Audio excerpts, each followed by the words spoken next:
Good evening, sir. This is Staff Sergeant Katie. This is going to be a mission brief for Operation Meatball and the squad ambush that's going to be conducted in North Torbia. The enemy is going to be a motorized North Torbian infantry squad, and my squad is going to be conducting the ambush in this kill zone here. The reason this kill zone was chosen was to provide great enfilade fire for the support by fire here, as well as good flanking fire against the CSK for the assault line here. Looking at the occupation of the ambush site, we're going to release from this RP right here, release point, that's near this radio tower here. From here, we're going to go ass backwards. We're going to put the security elements here and here in first.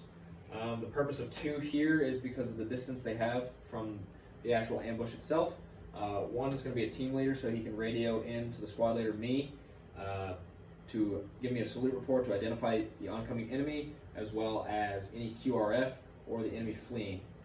The other one here, the reason there's only one PAX here is due to the closeness of the rest of the squad itself. Now looking at the support by fire, they're going to be placed here in this tree line. It's going to be made up of the 240 from the gun team that's provided to us, 249 from our squad, and another team leader to provide control over this. They're also going to place the claymores here and here. Their sectors of fire are going to be from the edge of this field here to the edge of this tree line here. Now looking at the assault element, they're going to be placed in the tree line here and going to be perpendicular to the kill zone right here. It's going to be made up of the squad leader, me, a 249, and 2 grenadiers who have the AT4s. They've been allocated both grenadiers on the assault line. In the instance that there is oncoming extra forces that was not planned for, the security element here or here, depending on which avenue of approach they come from, will, if it's from here, this security element will run and tell the team leader, who will then tell me. This team leader will radio into me and will make a decision depending on the size of the element. If it's bigger than us, more than likely, we will pull back to the RP, go to the patrol base with the rest of the platoon, and plan for another counterattack. That depends on whether or not the ambush has been completed or not, and other factors as well. Now looking at the ambush itself, we're going to initiate the ambush with the assault line here after the enemy has been properly identified coming from this likely avenue approach over here. As you can see, the view's been turned around for a better view of the kill zone. Once the CSK has proceeded into the kill zone, we will use this TRP as a bridge right here as our TRP. That will indicate once the CSK has surpassed that point. At that point, I will order the AT4s to engage with a good flank shot on the CSK. Once that's done, the support by fire will touch off the claymores, and then the fires will initiate.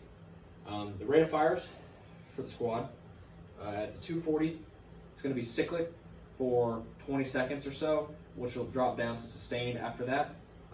Same with the 240s, they're 249s, excuse me. And then the rest of the weapons will be at a sustained rate of fire. Priorities of engagement for the crew serve weapons as well as the M4s, it'll be personnel. For the AT4, it'll be the enemy CSK. And if needed, if the AT4s aren't successful in destroying, the 240 Bravo can also target the CSK after that fact, but would not be a good situation. Now, once I feel the enemy has been destroyed or neutralized, I will initiate for the assault line to pick up and assault through the kill zone. At that point, I'll order verbally, due to the closeness of the elements, verbally for the support by fire to shift fire, which at that point they will switch their sector of fire from here to here. This tree line here will be their left limit of fire. And then as we get 50 or so meters from the road, which would be around here, I will order lift fire to cease all fires in the kill zone. Once the assault line has reached their LOA here, then I'll order the support by fire line to pick up and assault through the element as well to reach this LOA here. Once we've reached this point, we'll conduct EPW and aid litter. We won't have to because the enemy will be neutralized.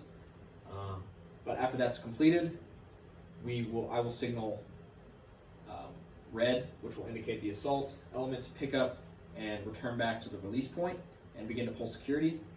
Then I will pop smoke, which signals to the support by fire blue, or excuse me, white, and they will pick up and return to the release point themselves. And then I'll radio to the team leader and the other security element here, blue, and that is to pick up and return to the release point. And at this point, at the release point here, we will reorganize, reconsolidate for follow-on operations, obviously depending on if there's a QRF or not, and the size of that element, or what the platoon needs. Sir, this is Staff Sergeant Katie, and this concludes my brief.